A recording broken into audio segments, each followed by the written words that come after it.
এই 5ই আগস্টের পর যে সমস্ত অস্ত্রাগার লুট হয়েছে, জামাতের শীর্ষ নেতাদেরকে গ্রেফতার করলেই পাওয়া যাবে অস্ত্রের সন্ধান। পরশুদিন না গতকালকে শুনলাম নুরুল ইসলাম বুলবুল যে এখানে প্রতিদ্বন্দ্বিতা করছে জামাতের প্রার্থী, রানীহাটিতে যে মিটিং করতে যে বলছে যে আপনারা লাফালাফি বন্ধ করার জন্য একটা ঘোষণাই যথেষ্ট। কত বড় দুঃসাহস! নিশ্চিত, আমি নিশ্চিত বলতে পারি, এর আগে কয়েকদিন আগে আরেকজন বলেছিল আমাদের এমপি প্রার্থী যে লতিফ হলে না শেরে বাংলা হলের আশেপাশে যে অস্ত্র মজুদ আছে এটা দিয়ে সাইজ করে দেওয়া নাকি তাদের জন্য ওয়ান্টুর ব্যাপার। এই 5ই আগস্টের পর যে সমস্ত অস্ত্রাগার লুট হয়েছে, জামাতের শীর্ষ নেতাদেরকে গ্রেফতার করলেই পাওয়া যাবে অস্ত্রের সন্ধান।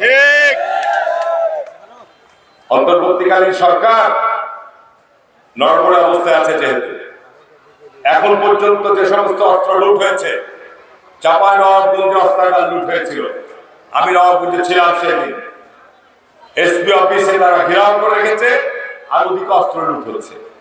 নিশ্চিত এটার সাথে আমাদের কর্মীরা জড়িত, দেশে অস্থিরতা, গোলযোগ, বিশৃঙ্খলা মুখ তৈরির কারণে।